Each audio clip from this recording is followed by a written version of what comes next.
महाराजा दशरथ जी के मुकुट का एक अनोखा रहस्य। अयोध्या के राजा दशरथ एक बार भ्रमण करते हुए वन की ओर निकले। वहां उनका सामना बाली से हो गया। राजा दशरथ की किसी बात से नाराज होकर बाली ने उन्हें युद्ध के लिए चुनौती दी। राजा दशरथ की तीनों रानियों में से कैकई अस्त्र शस्त्र एवं रथ चालन में पारंगत थी।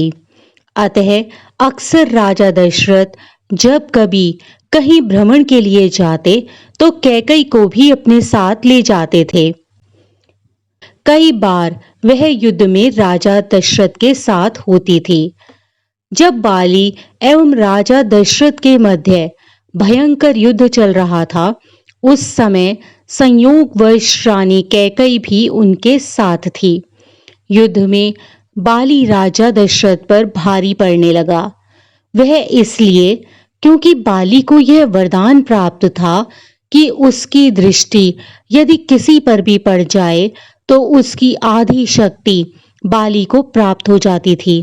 तो निश्चित था कि उन दोनों के युद्ध में हार राजा दशरथ की ही होगी।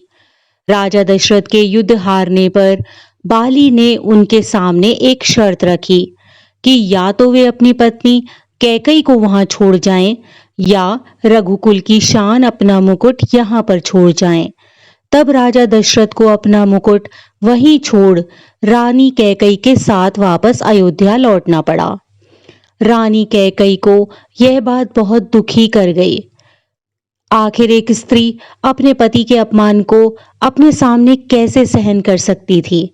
यह बात उन्हें हर पल कांटे की तरह चुभने लगी कि उनके कारण राजा दशरथ को अपना मुकुट छोड़ना पड़ा।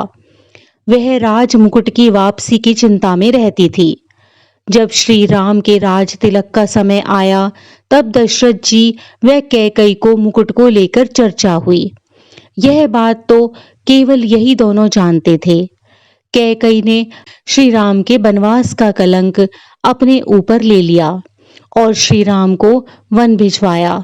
रघुकुल की आन को वापस लाने के लिए उन्होंने श्री राम से कहा भी था कि बाली से मुकुट वापस लेकर आना है। श्री राम ने जब बाली को मारकर गिरा दिया तो उसके बाद उनका बाली के साथ संवाद होने लगा।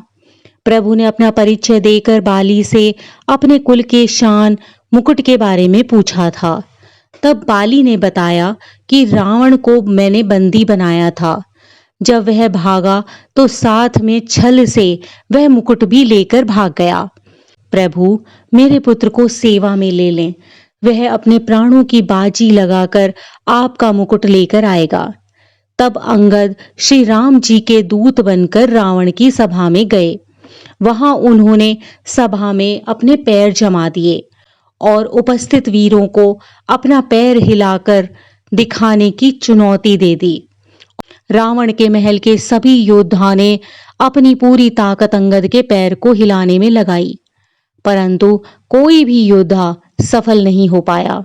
जब रावण के सभा के सारे योद्धा अंगद के पैर को हिला न पाए तो स्वयं रावण अंगद के पास पहुंचा और उसके पैर को हिलाने के लिए जैसे ही झुका, उसके सर से वह मुकुट गिर गया। अंगद वह मुकुट लेकर वापस श्री राम के पास चले आए। यह महिमा थी रघुकुल के राज मुकुट की। राजा दशरथ के पास से गया तो उन्हें पीड़ा झेलनी पड़ी।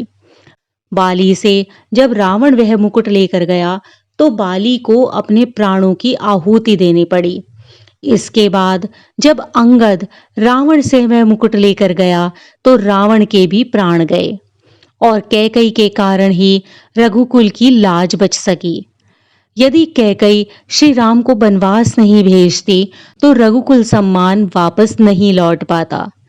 कैकई ने कुल के सम्मान के लिए सभी कलंक एवं अपयश अपने ऊपर ले लिए। अतः श्री राम अपनी माताओं में से सबसे ज्यादा प्रेम कैकई को करते थे। जय श्री राम।